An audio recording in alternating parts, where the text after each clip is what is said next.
I'm your host, Joel Perez, and you're watching Wrestling with Politics. And today we're going to be discussing Glenn Greenwald's recent debate on Jubilee. And this was a fascinating one, but on top of being fascinating, this one was truly, to me at least, shocking. Because to find out that there's 20 Republicans, 20 pro-war Republicans who really think like this, who are really willing to send our children off to die off in a foreign war. I didn't know there was 20 actual people who actually thought like this. Perhaps these are paid plants.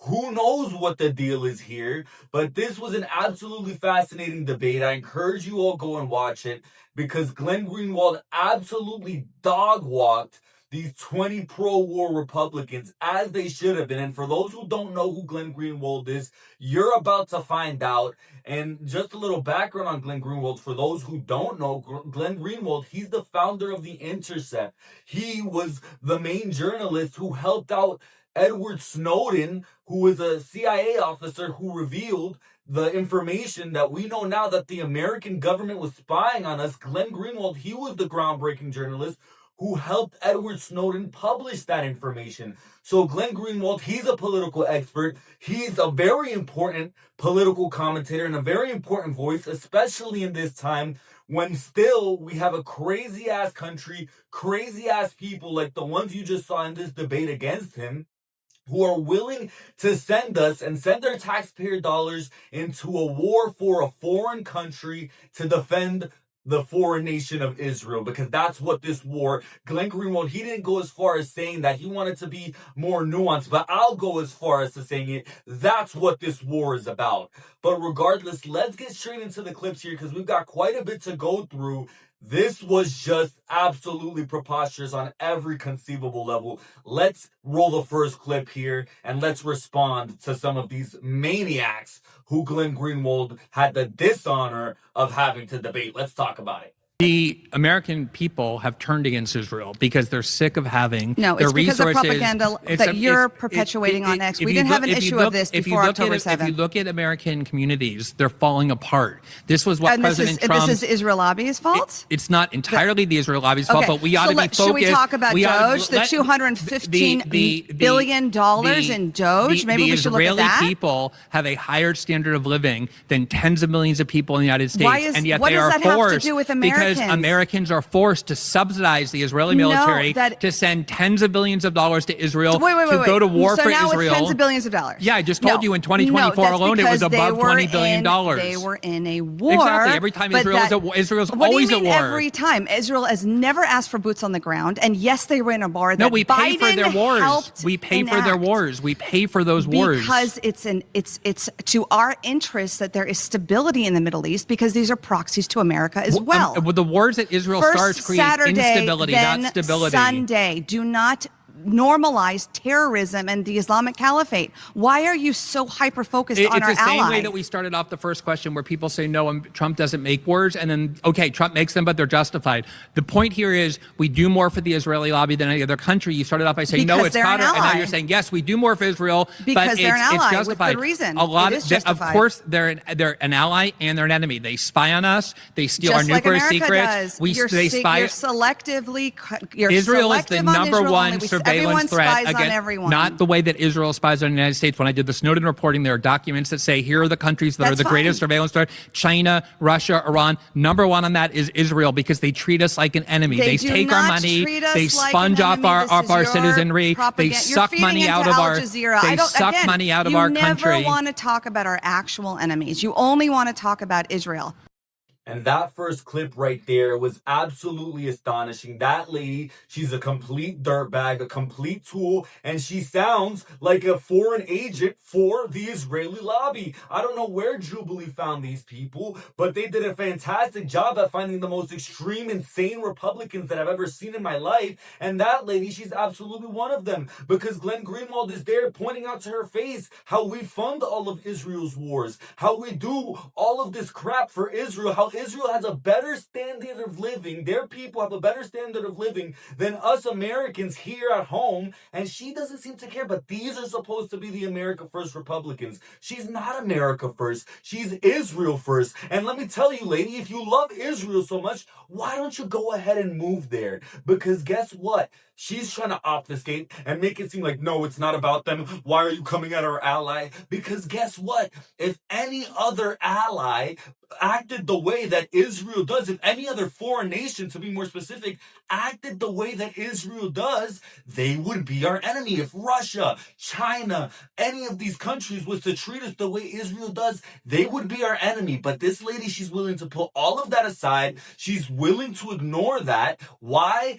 Who knows why? Because she's completely sold off, or she's completely bought into the propaganda, or maybe she's a propagandist herself. But let me tell you something, she's not convincing anybody with her bullshit. It doesn't make any sense here for us to help this country and completely ignore the needs of our own citizens, because that's what we're doing. We're making this country worse. We're making America worse, and she doesn't care. It's all justified. Why? Probably because she's a Zionist bigot. And it's completely garbage. This lady, she's completely compromised. And I don't know how these are the Trump supporters, because Trump, he got elected on America First. And you would expect the people who at least supported Donald Trump, maybe the politicians think one way and they think all these crazy things, but you would expect the people who voted for Donald Trump to stick to those principles. But this lady, she seems to not even have any of those principles to begin with. She seems to be arguing on behalf of a foreign country, not even the very country she lives in. She doesn't care if the interests of America are not preserved, if the quality of life in this country deteriorates, because she'd rather help our ally. And then she's trying to obfuscate and make it seem like it's not about Israel, but it is all about Israel. We're doing this, we're fighting this war on their behest, and we fought the last 7 wars. We funded their last 7 wars. We've gotten into national conflicts. We've gotten into national debt to fight on their behalf. And she's okay with this? Where do these people come from? But anyways, let's get into this next clip, because the claims, they only get more preposterous, if you can even believe it from here. The next clip, let's watch it. This guy tries to make the argument that in order to create peace, we need to first go to war. It doesn't get any more ridiculous than this. Roll the clip. You can say the war is just. The question is President Trump making war or making peace? You can say, okay, he made war in Yemen, but I think the war is just. He's still a war-making president by definition. There was no war when he got in. By the result of the conflict that it was a peacemaking military engagement. We have peace in Yemen now. How did it end? How did it end? It ended by the Houthis saying, we will not attack anybody except the Israelis, as long as they're denying food and water entering into Gaza. And they continued to do so. It achieved nothing. All it did was have the United States deplete our missiles, our military force, our resources. It was a war that didn't exist, that Trump created. Yes, congratulations, he ended his own war, but that is an example of a war-making president. That's just one example. There's obviously war in Iran as well, that he inherited a presidency where we were not at war with Iran. We are now at war with Iran. We've twice gone to war with Iran under President Trump. That's another war that he's made. Do you not agree that Iran is a major threat and destabilizes the Middle East all the time? I don't, but we'll get to whether the war is just. The question now is, does President Trump make more wars? Well, you seem to be acknowledging he makes wars, but what you initially agreed to, though, is that part of what makes a peacemaking president isn't just, oh, we don't start any conflicts. It's actually engaging in conflicts to prevent further conflicts. So war is peace. Did you read 1984 by George Orwell? And if that isn't the most ridiculous argument that I've ever heard in my whole lifetime, that we first have to create war to then make peace. How the hell does that work? And again, this is a perfect example that you have to bend yourself into a pretzel. You need to abandon all logic, all common sense in order to believe any of this. Because what the hell? Of course that's not how this works. Of course, going to war with Iran, bombing these countries, it doesn't create peace. It creates more war. That's what creates. These are the same people people who want to say that Iran says death to America, and that's why we have to go to war with them. Why do you think, dummy, that Iran says that? Why do you think they say death to America? Because they're tired of America bombing their country, of America trying to destabilize their country, of America going into foreign entanglements with them. And if we would have never messed with them, if we would have never gone to war with them to begin with, guess what? We wouldn't have the conflict to begin with. It's common sense. A to B to C. It's simple crap. But these people, again, they buy into this propaganda that comes straight from the corporate news media, that comes straight from the mouths of the politicians themselves. They sound like politicians themselves because those are the people who make these arguments. These can't possibly be regular Americans, can they? But they are. And that's what left me in such disbelief watching this whole debate. How can you possibly make these arguments? How can you hear these words come out of their mouth and think that this makes any sense, that war actually creates peace? No, it doesn't. War is what's created all of these conflicts. America's bloodthirsty military-industrial complex, our nature of going to war with every single country, that's what's created this war with Iran. That's what's created all these people, all these terrorists who hate America. That's what caused 9/11, because we've gone and destabilized all these countries. And if we didn't go ahead and do that, then there wouldn't be all these terrorists. There wouldn't be Hamas. There wouldn't be the Houthis. There wouldn't be Hezbollah trying to come after us. Because why do they want to come after us? Because we've killed their people, because we've destabilized their country, because we've destroyed their way of living. And what? In the name of American democracy. And guess what? Did the American democracy make their country better? No, it made their country worse. And it's not just making their country worse, it's also making this country worse. So how the hell could you make this preposterous argument? It doesn't make any sense. And I don't think anybody, hopefully, please tell me in the comment section below if you're actually buying this nonsense. Like Glenn Greenwald said, he brought up the perfect book, 1984. It's dystopian garbage for even people to be making this argument. And I can't believe that there's actually real people who buy into this propaganda. It's absolutely insane. And before watching this video, I didn't know there were people who actually thought like this. But there are, and you've just seen it. My goodness. Let's continue here with these clips. Roll the next one. Population it wants is completely different when their own wars. people are supporting it. My main point is this. How do you know? Let me ask that, because it's so fascinating to me when people say the Iranian people want to be bombed, they want to have their bridges blown up, they want to have their... I'm just saying... How do you know what the Iranian people want? There are 96 million of them. Have you been there? Do you speak the language? No, I've just seen the videos of in Tehran where there are thousands of them cheering in the streets. There are thousands of Israelis today in Tel Aviv protesting against the war with Iran. No, 90% of Israelis support the war, and they have taken No. You're right. They have taken on 3,700 casualties in the civilian population, and they support it. This is my point, though, is that you cannot judge what an entire population wants by the fact that... I can see it in the streets. I don't have to judge it. I'm looking at them cheer in the streets. You can see in the streets in the United States huge numbers of people marching against Donald Trump and calling him a monarch and a Hitler, but you wouldn't say that that means that that's representative of American public opinion. How do you, who never visited Iran, who doesn't speak the language, who I bet knows very little about Iranian history, how do you know what the majority of 96 million Iranians want when it comes to whether we want them, they want us bombing their country? I know there are, we don't have data in the last few weeks, but I know there are journalists that have gone there. They have created public opinion polls asking who supports the IRGC and who does not. It always overwhelmingly comes out that they do not support them. You're the one who told me that you weren't that bothered by the blowing up of that school because we should prioritize American lives over Iranian lives, weren't you? We were talking about the timing of it. We should go to war because the people We're talking want about this? the timing of why Trump did this. And I think the reason why he's done this is because the Iranian people will make it easier. The same is true for Israel, by the way. Israel's taken way more casualties than the U.S. And the reason why this is America first is because Donald Trump is able to see that Israel and the Iranian people are willing to do the work so that we take on less casualties. And that's been true. Have you seen pro-government protests in Iran? No, I have not. You haven't? You should go check because they're gigantic. No. And yes, the reason for that is because every population unites behind their leaders when they're attacked by a foreign country. I just want to make one more point. It's a tribal instinct that happens. George Bush was a hated president. Right. He got elected. 9/11 happened.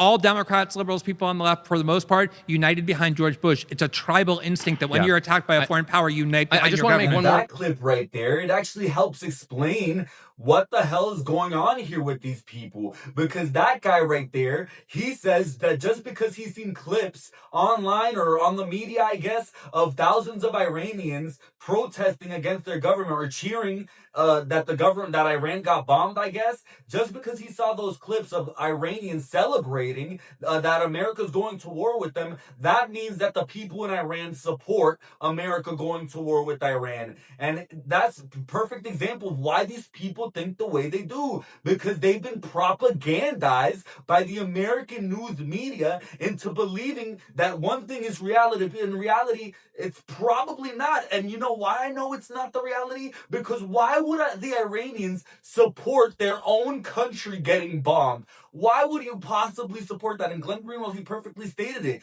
You could find extreme examples of people protesting against Donald Trump in America. You could find people in any country who believe anything. You could find preposterous examples of that. But this is exactly a perfect example of American propaganda and people who've completely bought into the propaganda because they see people celebrating in Iran and they see these clips and they think that's the majority of the country and oh, we're doing the right thing. We're actually liberating this country. And that's of course not the truth. Of course, those clips, they're cherry picked by the American news media. And why do you think that's what you're being shown? Because that's a perfect clip of Iranians celebrating to manufacture consent for this war, and it worked. At least with that guy, it ended up working. It's a tactic to manufacture consent, and you're getting shown the clips of the Iranians celebrating, but like Glenn Greenwald brought up, you're not getting shown the clips of the Iranians protesting against the war, of the Iranians who don't support their country getting bombed, which is probably the majority of the country, because again, why would you want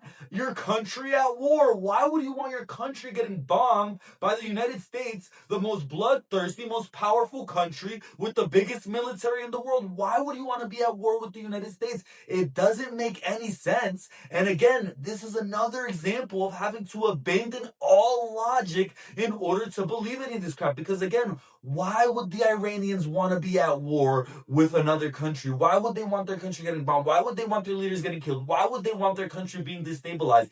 They don't want this. It's not the case. And maybe they do want it, but how would any of us know? That's the other point that Glenn Greenwald was bringing up. How do we know what the Iranians want? Do we live in Iran? Do we speak their language? No, we don't. We don't know what these people want. But if I'm willing to guess, I'm guessing that they want peace over war. They want a country that's not bombed over a country that is. They want a country that's stable over a country that's been completely destabilized and taken over by a foreign nation. I'm pretty sure, I'm willing to guess that they want a better country. They want to be better off, not worse. That would be the common sense thing for them to want. But of course, you're getting shown the exact opposite on the American news media because that's propaganda 101. And these people, they're buying the propaganda. They're feeding into the propaganda. And now it's starting to all make sense why these people think the way they do. Because they're getting presented a certain narrative and they're feeding onto that narrative, when in reality, you have to question everything that the American news media tells you. Because if you look just a little bit further into it, if you use your brain and think a little bit harder about it, it doesn't make any sense. And that's exactly the case with pretty much everything that these people are arguing. But let's continue on here. We've got 2 more clips to get to here. Roll the next tape. I want to talk about that. I just want to ask you, and I'm not trying to be personal in any way, but I do think it's an interesting phenomenon that for centuries, when countries wanted to go to war and people said, yeah, let's go to war, the big test was, are you willing to risk your own life in the war that you think is so important to defend your country's interests? You seem like a young guy to me. Have you ever thought about going and fighting in this war that you're cheering on? I mean, I've thought about joining the military before. I don't know about this war specifically, but that's what makes them heroes. They put themselves in dangerous situations. Yeah, I'm asking that because as I said earlier, we are a country that constantly fights wars. It's extremely aberrational for other countries on the planet, including very powerful ones like China, as I said before, that has grown so significantly because they know that war is not a way that you pretend you protect your national interests, but you undermine them. But we are so eager, so it's so easy for us to say, oh yeah, go fight that war, go blow up these people. We're a go bomb global these people. superpower. Of course, we're dealing China with stuff all the time. China is a global superpower as well and doing infinitely better than the United States by so many metrics because of the. Go ask Latin American and African countries with whom they're dealing more and who they prefer to deal with, China or the United States, and they will tell you that the United States is a bully country that runs the world through military force and China isn't. That's one of the problems that we have. But Iran has not attacked the United States, has no ability to attack the United States.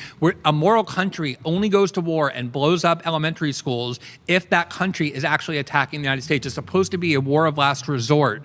That is not the case here. We're blowing up their country. We're killing their people. We're threatening civilizational annihilation. And I'm so glad that Glenn Greenwald brought up that point here in this debate, because that's the exact point that I had in my mind before I even got to that portion of the debate. These people, they want to send your children to war. They want to get America involved in all these conflicts. But are they willing to get involved themselves? Are they willing to fight on the front lines themselves? Because if they are, go the hell right ahead. Even if they're not, if you're going to advocate for this war, you better be the first one in line to step up and go and fight in that war. Because guess what? I don't want anything to do with this. I don't want my children involved in this war. I am not in support of this at all. And these people these bloodthirsty maniacs are interested in sending your children to die in a foreign war. So if they want to go ahead and advocate for this, guess what? You can be the ones fighting in the war.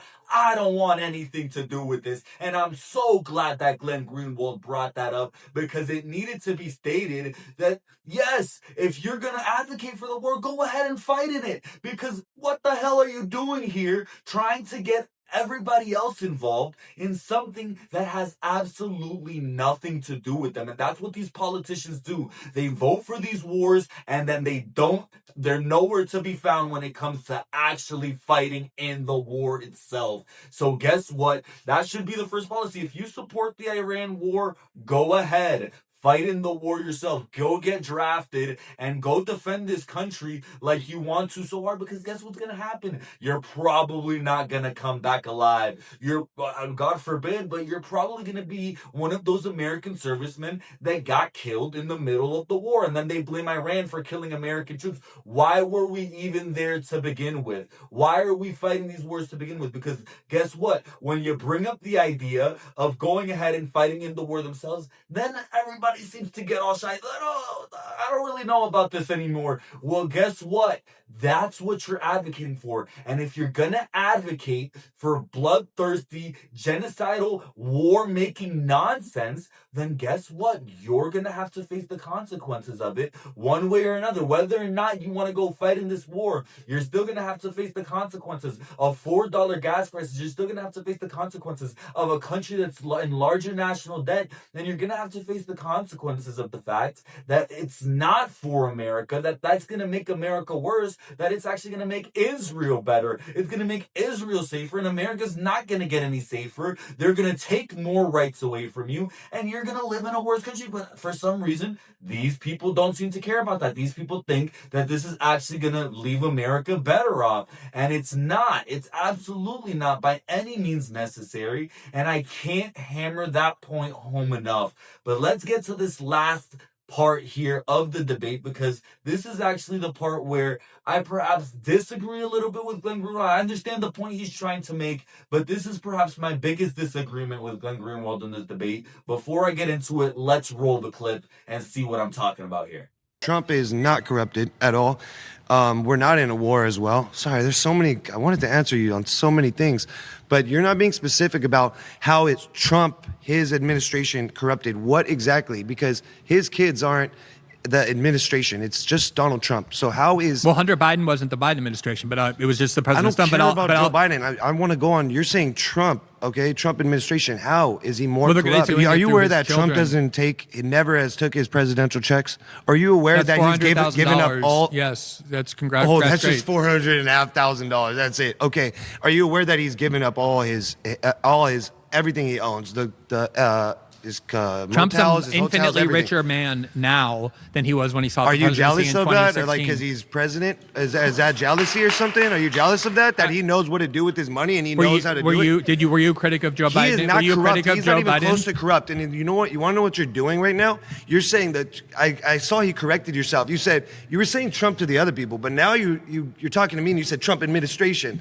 So No, the formulation is the Trump administration has been significantly more corrupt than the Biden administration. Yes, but That's you what were it's been saying from Trump, the start. and then you were talking to them saying Trump, and now you're saying Trump administration. I'm saying both. I explained to you how Okay. Donald Trump was corrupt. Okay, so Trump is not the Trump is Trump. So you think he's in control of whatever happens on something else, or his The company kids that do? received hundreds of billions of dollars from the UAE is Trump's and that's company. all Trump's fault.